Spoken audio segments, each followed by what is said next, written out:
Iran की खबर भी आपको बताते चले, जहां पर सदारती इंतखाबात के लिए आज सुबह से वोटिंग का अमल जारी था।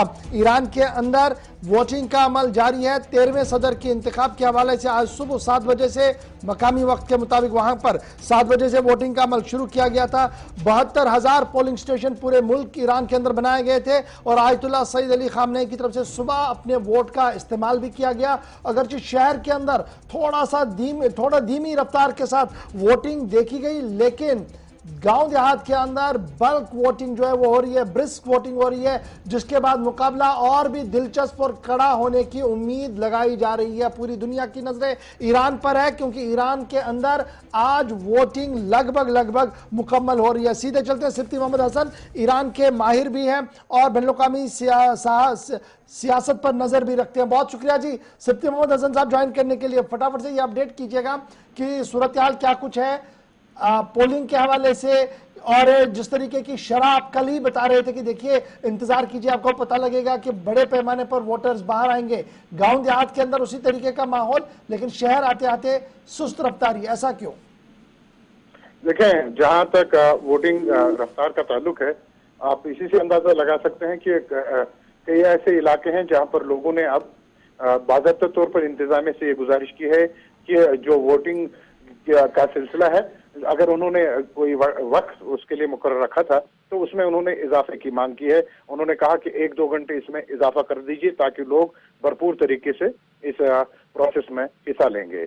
अगर तेहरान को छोड़ के, तेहरान में भी अभी जो इतलात हैं वो ब्रिस्क वोटिंग की है, लेकिन बाद दोपहर तक, यानी बाद दोपहर के बाद एकदम सिनेरियो चेंज हुआ है। एक ठीक ठाक वोटिंग की शरह सामने आई है, लेकिन दिन भर तेहरान में जो शरह फीसद थी वो कम थी। लेकिन अगर आप मशहद में देखें, जहां ये कस्टोडियन रहे हैं, वहां बहुत ज्यादा है।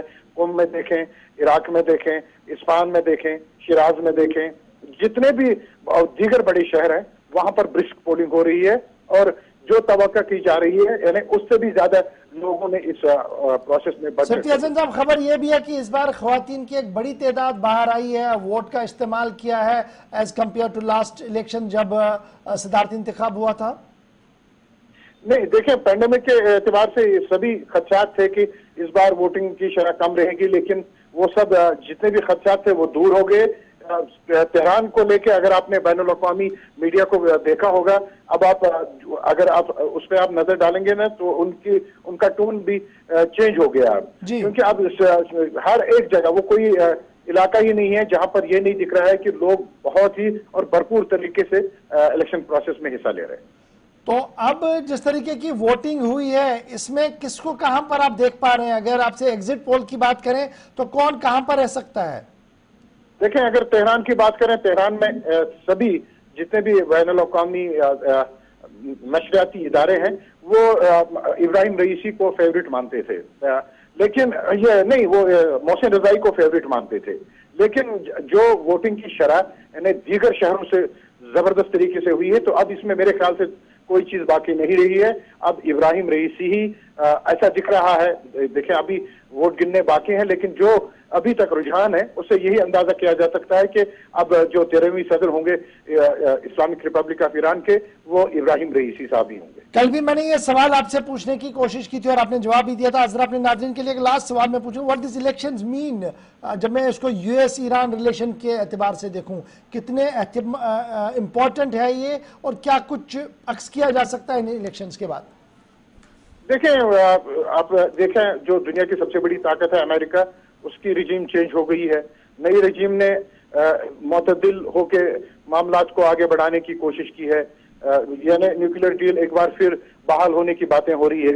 लेकिन अमेरिका एक बार फिर थोड़ा सा सब्र तहम्मुल से काम लेगा। नई रिजीम के सामने आने के बाद ही इस माहदे को किस नैयत तक ले जाया लेकिन जहां हम ये देखने से बड़ा आखिरी चीज आपसे जानना चाहूंगा, बड़ा इंपॉर्टेंट है, चूंकि आप ईरान की पॉलिटिक्स को काफी गहराई से देख रहे हैं। ईरान की पॉलिटिक्स को जब हम देखते हैं तो ये ऐसा नहीं है जैसा रेस्ट ऑफ द वर्ल्ड के अंदर है, क्योंकि फॉरेन पॉलिसी का मतलब खामनेई साहब और जो सुप्रीम नेशनल सिक्योरिटी काउंसिल है वो है। तो उसमें अगर ये नए सदर साहब चुनकर भी आते हैं, करके भी वो कुछ नहीं कर पाएंगे, क्योंकि दो मेन पावर्स कहीं और पर हैं।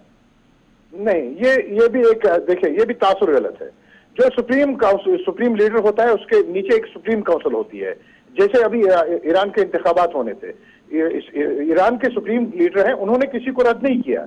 एक सुप्रीम काउंसिल है जिसे मजलिस खुबरगान कहा जाता है, वो बाज़ाब्ता तौर पर तमाम मामलात को देखता है। उसमें उतनी ही हैसियत जो मुंतखब सदर होते हैं उसकी अहमियत बहुत ज्यादा वहां मानी जाती है। लेकिन अगर कोई यानी इस्लाम मुखालिफ मामला होगा, वहां पर सुप्रीमेसी सिर्फ और सिर्फ सुप्रीम लीडर की चलती है।